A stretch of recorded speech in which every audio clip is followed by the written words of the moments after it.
या देवी सर्वभूतेषु विष्णुमायेति शब्दिता नमस्तस्यै नमस्तस्यै नमस्तस्यै नमो नमः।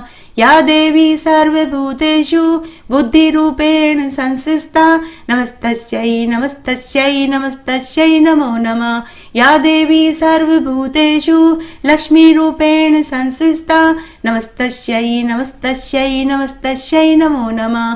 या देवी सर्वभूतेषु शक्तिरूपेण संस्थिता नमस्तस्यै नमस्तस्यै नमस्तस्यै नमो नमः।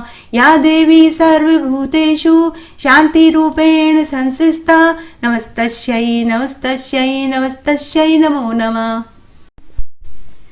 राधे राधे, जय श्री कृष्णा। नवरात्रि का 7वां दिन कालरात्रि माता का है। एक वेणी जपा कर्ण पूरा नग्ना खरा स्थिता लंबोष्टि कर्णिका का कर्णी तेला भक्त शरीरणी वाम पादोल सलोल लता कंटक भूषणा वर्धन मूर्ध ध्वजा कृष्णा कालरात्रि भयंकरी।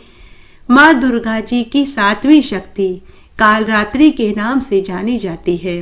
प्रिय भक्तों, माँ कालरात्रि का स्वरूप देखने में अत्यंत भयंकर है, लेकिन ये सदैव शुभ लक्षणों से और सुफल को देने वाली है। इसी कारण इनका नाम शुभंकरी भी है। प्रिय भक्तों, दुर्गा पूजा के 7वें दिन माँ कालरात्रि की पूजा की जाती है। इस दिन साधक का मन सहस्त्रसार चक्र में स्थित रहता है। उसके लिए ब्रह्मांड की समस्त सिद्धियों का द्वार खुलने लगता है। इस चक्र में स्थित साधक का मन पूर्णतः माँ कालरात्रि के स्वरूप में अवस्थित रहता है। हे प्रिय भक्तों, माँ कालरात्रि दुष्टों का विनाश करने, ग्रह बाधाओं को दूर करने वाली है, जिससे साधक भयमुक्त हो जाता है। माँ कालरात्रि अपने भक्तों को अभय वरदान देती है। आज हम नवरात्रि के 7वें दिन की संपूर्ण व्रत कथा को सुनेंगे। निशुंभ महान पराक्रमी योद्धा था। मरना अथवा विजय पाना 2 ही कार्य सामने हैं, ऐसा निश्चय करके वह मोर्चे पर देवी के सामने जाकर डट गया। सेना को साथ लेकर पर्याप्त प्रयास कर रहा था। दैत्यराज शुंभ युद्ध कला का पूर्ण विद्वान था। वह भी अपनी सेना के साथ दर्शक बनकर युद्ध भूमि में पहुंच गया। उस समय युद्ध देखने के लिए इंद्र सहित समस्त देवता आकाश में उपस्थित थे। मेघों ने उन्हें छिपा रखा था। निशुंभ ने युद्ध स्थल में पहुंचकर अपना धनुष उठाया। भगवती जगदम्बा के ऊपर बाण बरसाना शुरू कर दिया। वह दानव निरंतर बाण चला रहा था। भगवती चंडिका ने उसे देखकर श्रेष्ठ धनुष हाथ में ले लिया और उच्च स्वर में बार बार अट्टहास करने लगी। फिर काली को संबोधित करके बोली कि अरे, इन दोनों की मूर्खता तो देखो। आज ये दोनों मौत को गले लगाने यहाँ मेरे सामने उपस्थित हो गए। रक्त बीज महाभयंकर दैत्य था। उसका वध देखकर भी मेरी माया से मोहित होने के कारण ये विजय की आशा करते हैं। आशा में अपार बल है, तभी तो अंगहीन, निर्बल, नीच, निष्पक्ष, अचेत मनुष्य भी इसके प्रभाव से छूट नहीं पाया। काली, शुंभ, निशुंभ ये दोनों दानव आशा की मजबूत रस्सी से बंध कर युद्ध के लिए समरभूमि में आए हैं। अब मेरे द्वारा इनकी मृत्यु अनिवार्य है। इनके जीवन की अवधि समाप्त हो गई है। प्रारब्ध की प्रेरणा से ही ये यहाँ आए हैं। संपूर्ण देवताओं के सामने आज मैं इन्हें मार डालूंगी। इस प्रकार कालिका से कहकर भगवती चंडी ने बाण उठा लिया और कानों तक खींचकर उनके सामने आकर खड़ी हो गई और निशुंभ को बाणों से ढक दिया। उस दैत्य ने अपने चमकीले बाणों से देवी के बाण काट डाले। फिर दोनों में परस्पर युद्ध शुरू हो गया। बलवान सिंह अयालों को छाड़ता हुआ सैनिकों को इस प्रकार पकड़ रहा था जैसे हाथी गन्ने को पकड़ लेता है। सामने खड़े हुए दैत्यों को वे मतवाले हाथियों की भांति नखों और दांतों से प्रहार से तोड़ मरोड़ कर खा जाता था। जब यूं सिंह द्वारा सेना चबा डाली गई देखकर निशुंभ अपना सर्वोत्तम धनुष उठाकर उनकी ओर दौड़ा। उसी के साथ अन्य भी बहुत से प्रधान दैत्य रोष में आकर देवी पर टूट पड़े।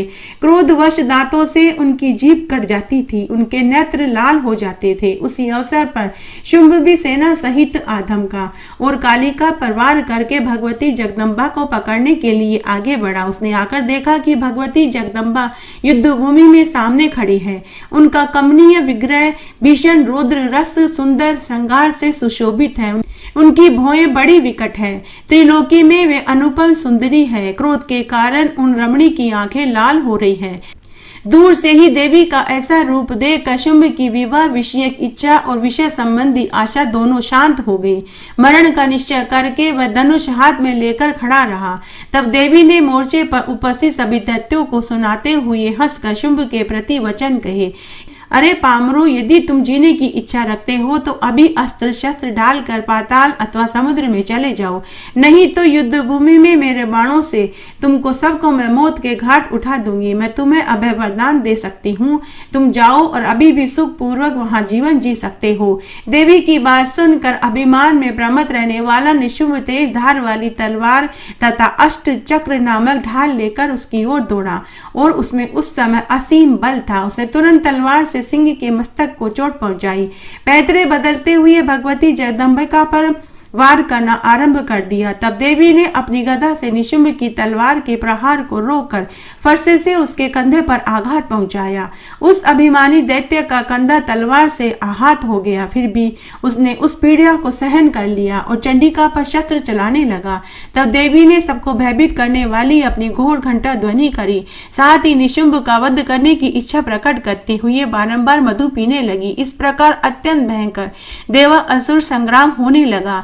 सभी परस्पर एक दूसरे को जीतने के लिए लालायत थे। मांस खाने वाले गिद्ध, कौवे, पक्षी, कुत्ते वहां विचरण करने के लिए आ गए। उस समय दानवों के मृत शरीर से तथा रुधिर बहाते हुए हाथियों और घोड़ों की लाशों से जमीन अटी पड़ी थी। युद्ध स्थली अनुपम शोभा पा रही थी। धराशायी दानवों को देखकर निशुंभ के क्रोध की सीमा नहीं रही। अपनी भयंकर गदा लेकर वह बड़ी शीघ्रता के साथ देवी पर झपटा। अभिमान में चूर रहने वाले उस दैत्य ने गदा से सिंह के मस्तक पर भी प्रहार किया। फिर गदा उठाई और हंसकर देवी पर प्रहार करने के लिए दौड़ा। तब देवी के मन में भी अपार क्रोध उत्पन्न हो गया। निशुंभ सामने खड़ा होकर मरने को उद्यत था। उसे देखकर भगवती जगदम्बा कहने लगी कि अरे मूर्ख, मैं तलवार चला रही हूँ, जब तक यह तेरे गले के पास न पहुंच जाए तब तक तू ठहर जा, फिर तो तेरा यमराज के घर जाना सर्वदा निश्चित है। इस प्रकार कहकर भीषण तलवार से भगवती चंडिका ने तुरंत निशुंभ के मस्तक को धड़ से अलग कर दिया। देवी के प्रयास से मस्तक कट जाने पर वह अत्यंत विकराल धड़ हाथ में गदा लिए देवताओं को भयभीत करता हुआ नाचने लगा। तब देवी ने अपने चमकीले बाणों से दानव के हाथ पैर आदि भी काट डाले। अब पर्वत की तुलना करने वाला वह नीच दैत्य प्राणहीन होकर पृथ्वी पर पड़ा था। उस दैत्य में अत्यंत भयंकर पराक्रम था। उसके गिर जाने पर सेना में भीषण हाहाकार मच गया। सैनिक भय से कांप उठे। सभी सैनिक रुधिर से भीग चुके थे। हथियार फेंक कर चित्कार करते हुए राजभवन जाकर ठहरे, क्योंकि इस बीच में शुंभ लौट गया था। तब शत्रु के संहार की शक्ति रखने वाले शुंभ ने आए हुए दैत्यों को देखकर पूछा कि निशुंभ कहाँ है? घायल होकर तुम्हें भागने की क्या कारण है? शुंभ दानवों का राजा था। उसकी बात सुनकर भागकर आए हुए दैत्य नम्रता से बोले कि हे महाराज, आपका भाई निशुंभ प्राणों से हाथ धोकर युद्ध भूमि में सो गया है। उनके जितने भी अनुचर थे उन्हें भी उस स्त्री ने मार डाला है। वहां के ये समाचार बताने के लिए ही हम आपके पास आए हैं। हे राजन, जिसने संग्राम में निशुंभ को मार डाला उस चंडिका के साथ अब युद्ध करने का अवसर नहीं है। देवताओं का कार्य सिद्ध करने के उद्देश्य से ही वह देवी यहाँ आई है। दैत्य कुल का संहार करना ही इस देवी के अवतार का प्रयोजन है। यह तो निश्चित जान पड़ता है। यह साधारण स्त्री न होकर कोई उच्च महादेवी ही है। इसके चरित्र अचिंत्य है। देवता लोग भी कभी इसे नहीं जान सकते। भांति भांति के रूप धारण करने वाली यह देवी माया के सम्यक जान पड़ती है। इसके भूषण बड़े ही अद्भुत हैं। यह हाथ में संपूर्ण आयुध लिए हुए है। गूढ़ चरित्र वाली इस देवी को जानना साधारण बात नहीं है। जान पड़ता है मानो दूसरी काल रात्रि ही हो। सबके गुप्त रहस्यों को जानने वाली यह पूर्णतामयी देवी संपूर्ण शुभ लक्षणों से युक्त है। देवता आकाश से उसकी स्तुति कर रहे हैं। परम अद्भुत स्वरूपिणी व श्री देवी देवताओं का ही कार्य सिद्ध कर रही है। आप यदि शरीर को सुरक्षित रखना चाहते हैं तो यहाँ से आप पाताल में भाग जाइए। हे राजन, काल समय पाकर कभी सबल को भी अबल बना देता है तथा समय अनुसार पुनः बलवान बनकर उनके हाथ में विजयश्री भी उपस्थित कर देता है। कभी तो यह काल दाता को याचक बना देता है तो कभी याचक को दाता बना देता है। इंद्र आदि सभी देवता काल के अधीन हैं, सब पर प्रभुत्व स्थापित किए रखने वाला एक काल ही है। अतः आप काल की प्रतीक्षा कीजिए। इस समय यह आपके विपरीत है। यह देवताओं के लिए अनुकूल और दैत्यों के लिए प्रतिकूल स्थिति है। हे राजन, इस काल की गति सर्वदा एक सी नहीं रहती। अभी यह उनका समय है, तब एक बार आएगा जब हमारा समय होगा। कभी मनुष्य उत्पन्न होते हैं तो कभी उनके मरण का समय भी आता है। एक काल उत्पत्ति में निमित्त बनता है तो दूसरा विनाश का हेतु बनता है। हे महाराज, आपके सामने इसका प्रत्यक्ष प्रमाण है। देवी के पक्षपाती इंद्र, प्रभृति ये सभी देवता आपको भेंट देते हैं, क्योंकि उस समय काल आपके अनुकूल था, किंतु अभी काल देवताओं के अधीन है। शूरवीर दैत्य निर्बल होकर मारे जा रहे हैं। अतः सबको मारने वाला काल ही प्राणियों को शुभ और अशुभ का भागी बनाता है। इसमें न काली कारण है न सनातन देवता ही है। हे राजन, अब आपको जो उचित जान पड़ता है वो आप करो। यह काल आपके उदानों के अनुकूल नहीं है। हे राजेंद्र, यह सारा जगत काल के अधीन है। यह देखकर अब आप भी शीघ्र ही पाताल की राह पकड़ लीजिए। जीवन सुरक्षित रहा तो फिर कभी सुख की घड़ी आने पर हम इस देवी से युद्ध करेंगे। कहीं आपका भी निधन न हो जाए, तब तो शत्रुगण आनंद से मंगल गान करेंगे और विजय की पताका फहराएंगे। भागकर आए हुए सैनिकों की बातें सुनकर शुंभ की आंखें क्रोध से लाल हो गई और वह बोला कि अरे मूर्खों, तुम्हारे मुख से इस प्रकार के खोटे वचन क्यों निकल रहे हैं? मुझे जीवन ही प्रिय नहीं है। भाइयों और मंत्रियों को मरवाकर निर्लज्ज होकर मैं पाताल में जाकर छुप जाऊं? प्राणियों का शुभ और अशुभ अत्यंत बलवान काल के हाथ में है। यह सत्य है। गुप्त रूप से सब प्रशासन करने वाला यह काल ही है। इस स्थिति में मुझे क्यों चिंता करनी चाहिए? जो होना है वह तो होकर ही रहेगा। काल जो कर रहा है वह करता रहे। जीवन और मरण की उलझन में पड़कर मेरा मन कभी चिंतित नहीं हो सकता। जो संपूर्ण देवताओं को जीतने वाला था वह निशुंभ इस स्त्री के साथ मर गया। रक्त बीज जैसा महान शूरवीर नहीं रहा, वह भी इस लोक से चल बसा। जब ये सभी मृत्यु के मुख में चले गए, तब अपनी कमनीय कीर्ति खोकर मैं ही जीने की आशा क्यों रखूं? जगत की रचना करने वाला ब्रह्मा सर्व समर्थ है, परंतु जब उनके दोनों परार्थ समाप्त हो जाते हैं तब संवे भी यह शरीर छोड़ देते हैं। ब्रह्मा के एक दिन में 1000 चतुर्युग समाप्त हो जाते हैं। इतने में 14 इंद्र शासन करके स्वर्ग में चले जाते हैं। अरे मूर्खों, देव की बनाई हुई यह मृत्यु एक पग भी इधर उधर नहीं हो सकता। फिर इस विषय में चिंता क्यों करूं? सूर्य, चंद्रमा, पृथ्वी, पहाड़ सबकी मृत्यु निश्चित है। जन्म लेने वाले की मृत्यु और मरने वाले का जन्म भी निश्चित है। यह शरीर क्षणभंगुर है, इसे पाकर अपने स्थिर सुयश की रक्षा करनी चाहिए। बहुत शीघ्र मेरा रथ तैयार करो, मैं युद्ध भूमि में जरूर जाऊंगा। जय तथा मरण प्रारब्ध अनुसार जो होगा वह होकर ही रहेगा। इस प्रकार सैनिकों से कहकर शुंभ तुरंत रथ पर सवार होकर हिमालय पर्वत की ओर चल दिया, जहाँ भगवती जगदम्बा विराजमान थी। उस अवसर पर हाथी, घोड़े, रथ, पैदल चलने वाले सुसज्जित चतुर्गनी सेना उसके साथ चल रही थी। सभी प्रकार के आयुध लिए हुए थे। उस पर्वत पर जाकर शुंभ ने भगवती जगदम्बा को देखा। उस समय सिंह पर सवारी करने वाली वह त्रिभुवन मोहिनी देवी एक परम सुंदरी स्त्री के रूप में विराजमान थी। संपूर्ण आभूषणों से उसका शरीर सुशोभित हो रहा था। सभी शुभ लक्षण से वह सुशोभित थी। देवता, यक्ष, गंधर्व, किन्नर आकाश में खड़े होकर उसकी स्तुति कर रहे थे। पारिजात के फूलों से उसका पूजन कर रहे थे। शंख और घंटे की मनोहर ध्वनि निकल रही थी। देवी को देखकर शुंभ मोहित हो गया। मन ही मन सोचने लगा कि अहो, इसका रूप कितना सुंदर है। अरे, इसमें कैसी अद्भुत चातुरी है, सुकुमारिता है और धीरता है। ये दोनों धर्म परस्पर विरोधी होने पर भी इसमें एक साथ विद्यमान है। अत्यंत पतले शरीर वाली यह सुकुमारी अभी अभी अपनी तरुणावस्था में पहुंची है, परंतु इस स्त्री का मन काम भाव से बिल्कुल शून्य है। यह एक विलक्षण बात दृष्टिगोचर हो रही है। रूप में ये रति की तुलना करती है। सभी शुभ लक्षणों से ये संपन्न है।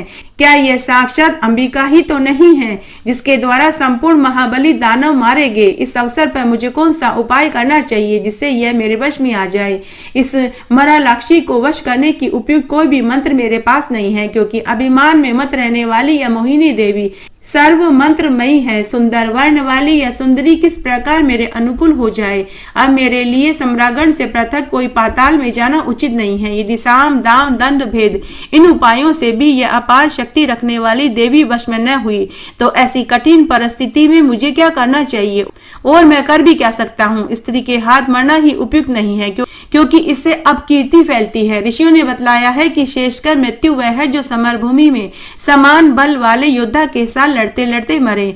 देव के विधान से ऐसी स्त्री सामने आ गई है जो सैकड़ों हजारों वीरों से भी अधिक बलवान है। अत्यंत बलशालिनी यह नारी हमारे कुल का सम्यक प्रकार से संहार करने के लिए ही उपस्थित हुई है। इस समय यदि साम नीति से युक्त वचन कहे जाए तो यह बिल्कुल निष्फल है, क्योंकि यह तो मारने के लिए ही आई है। तब फिर शांति से ये कैसे प्रसन्न हो सकती है? भांति भांति के शस्त्रों से विभूषित होने के कारण कुछ धन देकर भी इसे विचलित नहीं किया जा सकता। भेद नीति भी नहीं काम आ सकती, क्योंकि सभी देवता इसके वश में हैं। भागने की अपेक्षा संग्राम में मर जाना ही ठीक है। अब विजय और मृत्यु प्रारब्ध के अनुसार जो भी है वह तो होकर ही रहेगी। इस प्रकार मन में विचार करके शुंभ ने अपनी धीरता को बनाए रखा। युद्ध करने के लिए कटिबद्ध होकर सामने खड़ी देवी से बोला कि देवी युद्ध करो। प्रिय, इस समय तुम्हारा यह परिश्रम बिल्कुल व्यर्थ है। तुम बुद्धि से काम नहीं ले रही हो। अरे स्त्रियों के लिए यह धर्म कभी शोभा नहीं देता। स्त्रियों के नेत्र ही बाण हैं, भौहें ही धनुष का काम करती है, हाव भाव उसके शस्त्र है। विद्वान पुरुष भी उसका लक्ष्य बन जाता है। अपने अंगों का चंदन आदि से सजाना ही उद्योग है। मनोरथ ही रथ का काम करता है। धीरे धीरे मधुर वचन बोलना ही भेरी ध्वनि है, इसके सिवा अन्य कुछ नहीं। स्त्रियां इसके अतिरिक्त अन्य अस्त्र हाथ में ले, यह उनके लिए केवल विडंबना ही है। हे प्रिय, लज्जा ही तुम्हारा भूषण है। दृष्टता कभी तुम्हें शोभा नहीं देती। युद्ध की इच्छा करने वाली श्रेष्ठ नारी कर्कशा के सदृश दिखाई देती है।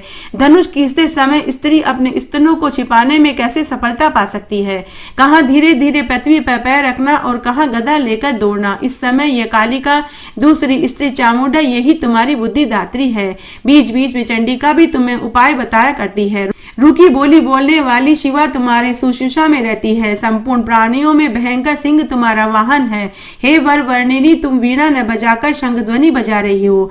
ये सभी कर्म तुम्हारे रूप और यौवन के विरुद्ध हैं। हे भामिनी, यदि तुम्हें युद्ध ही अभिष्ट हो तो विकराल रूप धारण कर लो, जिसके लंबे होठ हो, नखों में कुरूपता भरी हो, शरीर की कांति धूमिल हो, भयानक मुख हो, बड़ी बड़ी टांगे हो, दांत कुरूप हो और बिल्ली की आंखें समान पिंगल वर्ण की भयानक आंखें हो। ऐसा वेश बनाकर युद्ध भूमि में तुम स्थिरता पूर्वक खड़ी हो जाओ। साथ ही तुम्हारे मुख से वचन भी कठोर निकलने चाहिए, तब मैं युद्ध में तत्पर होऊंगा। सुंदरता में रति की तुलना करने वाली है मृगलोचने, तुम जैसी सुंदर स्त्री को सामने देखकर युद्ध में प्रहार करने के लिए मेरा हाथ भी नहीं उठ रहा।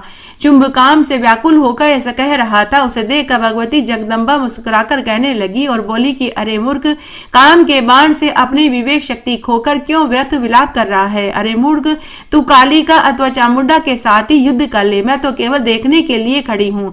ये दोनों देवियां समरागण में तेरे साथ लड़ने के लिए पूर्ण समर्थ है। तू अपनी इच्छा के अनुसार इन पर प्रहार कर, मैं तेरे साथ युद्ध करना नहीं चाहती। इस प्रकार कहकर भगवती जगदम्बा मधुर स्वर में कालिका से बोली कि अरे कालिके, तुम कुरूपा के साथ लड़ने की अभिलाषा वाले इस दैत्य को युद्ध में मार डालो।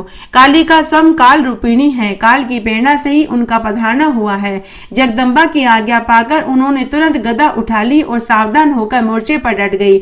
अब दोनों में अत्यंत भयंकर युद्ध आरंभ हो गया। संपूर्ण देवता, महात्मा, मुनि सब देख रहे थे। शुंभ ने गदा हाथ में लेकर उससे कालिका पर प्रहार किया। तब भगवती कालिका भी दैत्यराज शुंभ पर बराबर गदा का प्रहार करने लगी। दानव का सुवर्ण में चमकता हुआ रथ देवी की गदा से चूर चूर हो गया। चंडी ने रथ खींचने वाले गधे और सारथी के भी प्राण हर लिए। अब क्रोध में भरा हुआ शुंभ विशाल गदा लेकर पैदल युद्ध करने लगा। उनके मुख पर प्रसन्नता की किरणें झलक रही थी। उसने भगवती कालिका की छाती पर गदा चलाई। देवी ने गदा को रोक लिया और झट ही तलवार उठा ली। उससे शुंभ की बाईं भुजा को, जो चंदन से चर्चित और आयुध से युक्त थी, शरीर से अलग कर दिया। रथ टूट गया था, बाईं भुजा कट गई थी और रुधिर से सर्वांग भीग चुका था।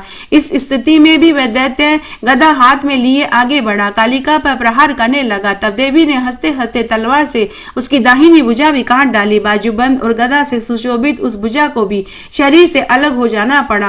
अब वह दैत्य पैरों से मारने के लिए रोषपूर्वक आगे बढ़ा। देवी ने तलवार से तुरंत उसके पैर भी काट डाले। फिर तो बिना हाथ पैर के ही उस दानव के मुख से ठहरो ठहरो की आवाज निकलने लगी। भगवती कालिका ने कमल की भांति शोभा पाने वाले उसके मस्तक को जड़ से काट दिया। कंठ से रुधिर की सहस्त्र धारा बहने लगी। मस्तक कट जाने पर शुंभ, जिसका शरीर पर्वत के समान विशाल था, जमीन पर पड़ गया। अब उसके प्राण शरीर से निकलकर तुरंत प्रयाण कर गए। उस समय शुंभ के मृत शरीर को देखकर इंद्र सहित संपूर्ण देवता भगवती चंडिका कालिका की स्तुति करने लगे। सुखदायिनी वायु चलने लगी, दिशाओं में अत्यंत प्रकाश छा गया। होम करते समय अग्नि से पवित्र ज्वालाएं निकलने लगी। मरने से बचे हुए जितने भी दानव थे उन्होंने भगवती जगदम्बा को प्रणाम करने के पश्चात अपने आयुध त्याग कर पाताल की यात्रा आरंभ कर दी। देवी का यह संपूर्ण उत्तम चरित्र मैंने सुना दिया। इसमें शुंभ आदि देवता का वध, देवताओं के रक्षण का प्रसंग, भूमंडल पर रहने वाले जो मानव भक्ति पूर्वक निरंतर इन उपाख्यानों का पठन और श्रवण करते हैं उनकी सारी मनोकामनाएं सिद्ध हो जाती है। हे प्रिय भक्तों, भगवती की कृपा से पुत्रहीन पुत्रवान, निर्धन प्रचुर, धनवान धनी हो जाता है, रोगी रोग से मुक्त हो जाता है। इसके प्रभाव से संपूर्ण कामनाएं सिद्ध हो जाती है। इस पवित्र आख्यान को सुनने वाला मानव शत्रु से भयभीत नहीं हो सकता। निरंतर इसका अध्ययन और श्रवण करने वाला मनुष्य इस जीवन के समस्त सुखों को भोग कर अंत में मुक्ति का अधिकारी होता है। जय अम्बे गौरी मैया, जय श्यामा गौरी, तुमको निस दिन ध्यावत हरि ब्रह्मा शिवरी। ओम जय अम्बे गौरी, मांग सिंदूर विराजत, टीको मृग मद को मैया, टीको मृग मद को, उज्ज्वल से दो नैना चंद्र वदननी को। ओम जय अम्बे गौरी, कनक समान कलेवर, रक्तांबर राजे मैया, रक्तांबर राजे, रक्त पुष्प गलमाला कंठन पर साजे। ओम जय अम्बे गौरी, केहरी वाहन राजत, खडक खपर धारी मैया, खडक खपर धारी, सुर नर मुनि जन सेवत, तिनके दुख हारी। ओम जय अम्बे गौरी, कानन कुंडल शोभित, नासाग्रे मोती मैया, नासाग्रे मोती, कोटिक चंद्र दिवाकर, समराजत ज्योति। ओम जय अम्बे गौरी, शुंभ निशुंभ विडारे, महिषासुर घाती मैया, महिषासुर घाती, धूम्र विलोचन नैना, निस दिन मदमाती।